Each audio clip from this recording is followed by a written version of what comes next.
Well, let's discuss the latest developments on the anti-pipeline protests with three members of Parliament who join me tonight. Pam Damoff is the Parliamentary Secretary to the Minister of Indigenous Services.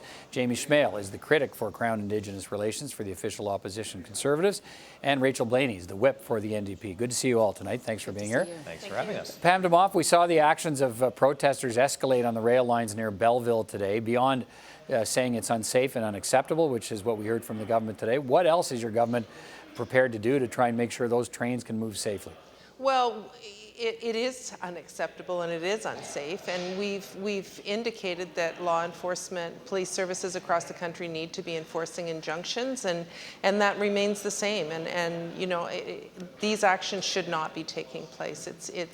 It's really troubling when you see that type of thing happening near a rail line. And what we saw, at least for part of the day today, there was we saw protesters, burning, setting up a fire just off the side of the tracks, using old wood skids and so on.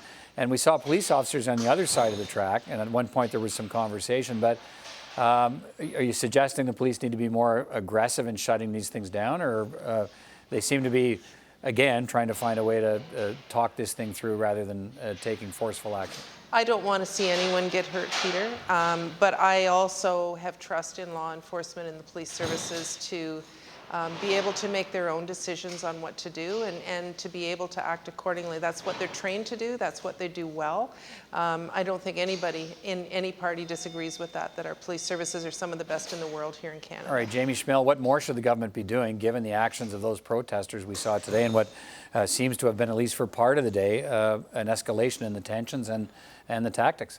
Well, I do agree that the actions are unacceptable and that safety is the #1 priority for everyone involved. But this didn't have to happen this way. This is a result of inaction by this Prime Minister for a number of weeks on this file, letting this smolder, and now it's spiraling out of control, and now you're seeing people taking actions that are putting others at risk, and that is unacceptable. So what would you do about it? Well, I think the police need to do their jobs. I think the courts have been clear on what needs to happen. I think we need to encourage that the Wet'suwet'en people continue the dialogue through their traditional conflict resolution methods. That needs to keep going. You also need to look at the anti-energy protesters who have no connection to First Nations community, who have glommed onto this action and are causing blockades that are shutting down the Canadian economy. And the courts have been clear as to what should happen. All right, Rachel Blaney, what more should the government be doing? Well, Peter, I have to say that, in January of this year, the hereditary chiefs let the Prime Minister know that they wanted the Prime Minister to come and have a conversation with them. And the Prime Minister kept saying, not our problem, not our problem. And then in the space of 1 week, he said, well, yeah, actually, there's a federal role for this. And, middle of week, yeah, we're listening. And end of week, we're not listening anymore. We're just going to fully back and support police intervention.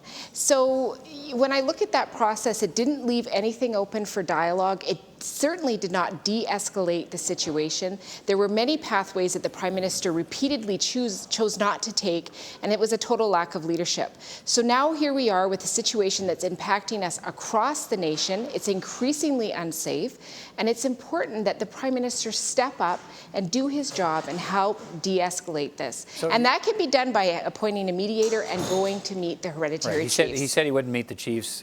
Now's not the right time, he said in the House of Commons today. Because then when is the right time? He'd be seen to be picking sides as the Wet'suwet'en and try to resolve their own leadership structure issues. So he would be seen suggesting would seem to be taking sides while they have that discussion and try to resolve that. Well, I don't think it's taking sides. When you are asked to go do something, as the Prime Minister of this country, your job is to de-escalate tensions. I believe that fundamentally. And when we look at what was happening in that area, in the Wet'suwet'en territory, the industry had slowed down on their building process. The RCMP were being respectful, trying to work out the situation, and they were backing off. So there was a lot of stuff happening in the beginning of the week that showed a lot of progress and that things were going to be de-escalated. And then the Prime Minister stood up on on Friday and rose all that up so that we had more escalation. So he has to take seriously his role as a leader, and this has been a failure of leadership. Pam Damoff, your minister was holding out hope today that he'd get an invitation for a long-awaited face-to-face meeting with the Wet'suwet'en hereditary chiefs who oppose this project. They seem to be suggesting it could happen as early as Thursday now in some of the reports we've seen. That's tomorrow. What can you tell us about when that meeting will happen? I don't know when that meeting will happen, but I think we're all hopeful that it'll happen very soon, and that, you know, it is at the invitation of the hereditary chiefs, and there's been some positive progress there in terms of conversations between the hereditary chiefs and the RCMP, with Nathan Cullen acting as a mediator with them. And you know, I take exception to people saying that the Prime Minister hasn't been providing leadership, because he has. You know, he's leading a team that have people with expertise, and you can't discount the value in having a leader that lets the people who know what they're doing do the work that they should do. Okay, Mr. Schmale, let me ask you, what should, if these meetings, and when these meetings go ahead, presumably they will at some point, should the federal government put any preconditions on those talks, such as saying, thank you for accepting our invitation, we're happy to meet with you, but we want you to call an end to the blockades and protests before cabinet ministers will meet with them? Should that happen? Well, I think the government will determine their own path forward, but I do agree that the blockades do have to come down.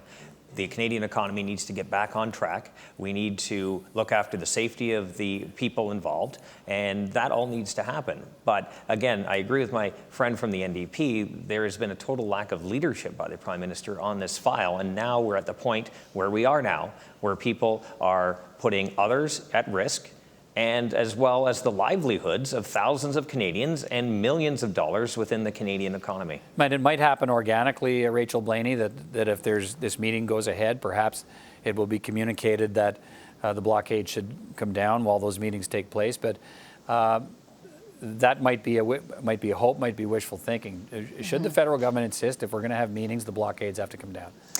Well, look, you know, CP Rail, industry, and Indigenous leaders across this country were telling the Prime Minister a week ago, you need to get out there, you need to do the work. That's what leadership is. When you have everybody pointed in the same direction, it makes sense to me that the Prime Minister would do the next step. He chose not to. So, you know, but is the government now in a position to say, we're happy to, we thank you for, thank you for inviting us to the meeting, get the blockades down before we talk? You know what? The government has to make its decision. It has made its decision. We are where we are today because of that decision, where our economy is struggling. We have people that are completely unsafe. It's getting totally concerning for everybody. So hopefully the Prime Minister will do the right thing, show up, and I believe that there will be a respectful process once the Prime Minister is respectful. Pam Damoff, should the government set preconditions for this meeting once the meeting's agreed to say, look, we're going to come all the way out there to Vancouver to see you. Please call down the blockades when we start our talks. Well, I think that's the whole point of having a conversation with the chiefs, is to move in that direction, Peter. There's no doubt about it. And you know, I just have to say, I listened to the rhetoric in the House of Commons last week from the Conservative Party, and it was really concerning about trying to direct law enforcement. The dialogue is continuing, and it's important dialogue, and I'm not going to presuppose what Ministers Miller and Bennett are going to be saying before they go into that meeting. Okay, let me deal with one other issue here with this before I move on to your colleagues, and that is this. Let's jump ahead, if we can. The meetings in everybody's world that wants this resolved, the meetings between federal ministers and the Wet'suwet'en hereditary chiefs who object to this project take place. What is the objective of any federal talks with the Wet'suwet'en hereditary chiefs who oppose the gas pipeline through their territory? What's the end game for the government?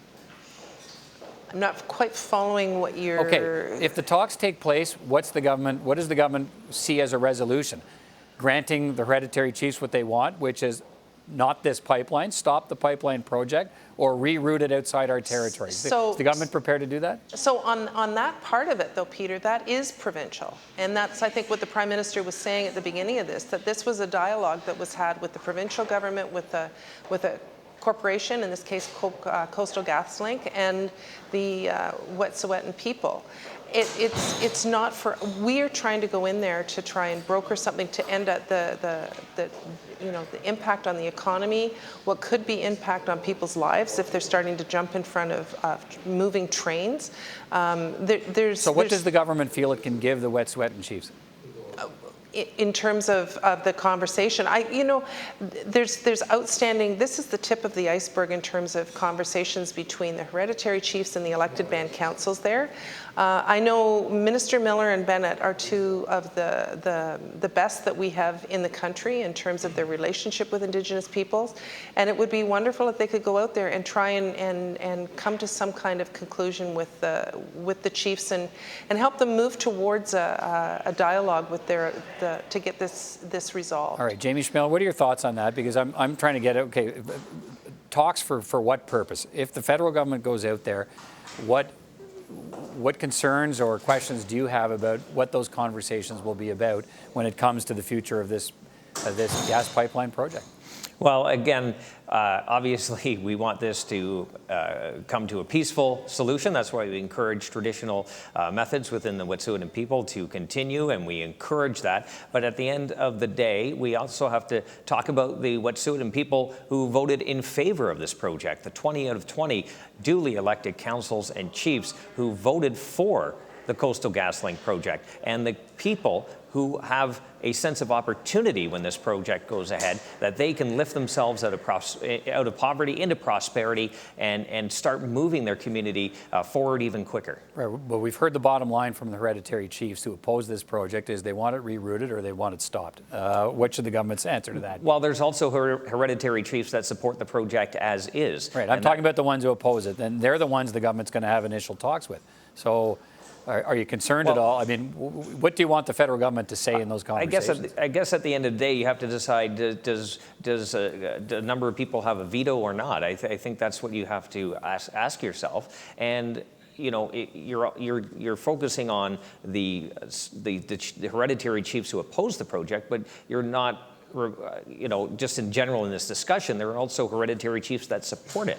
Oh yeah, I know that. I guess what I'm getting at is if the conversation's if the conversations are about satisfying the demands of the hereditary chiefs who oppose the project, their bottom line's been made clear. And is the federal government prepared to meet that bottom line and suggest the project get rerouted or canceled? I guess that'll be a decision up to the federal government on this one. But at the end of the day, we want a peaceful resolution for this. We want the blockades lifted. We want the safety of all those involved upheld and taken into account. And the fact that the Prime Minister, when this was starting to bubble out of control, was in Africa campaigning for a useless UN Security Council seat. Rachel Blaney, what do you think these talks can produce in that context I've talked about okay, what's the purpose, what's the end game and the objective of these talks, given what we've heard from the hereditary chiefs who oppose the project? Well, Peter, if you look at the history of this country, there's a long history that has to be overcome. And what we're seeing across this country is an appetite for many Canadians that the issue of reconciliation and Indigenous rights and title actually be addressed in a meaningful way. What the government chooses to do in those conversations, I'm not privy to, nor am I in a position where I can direct them.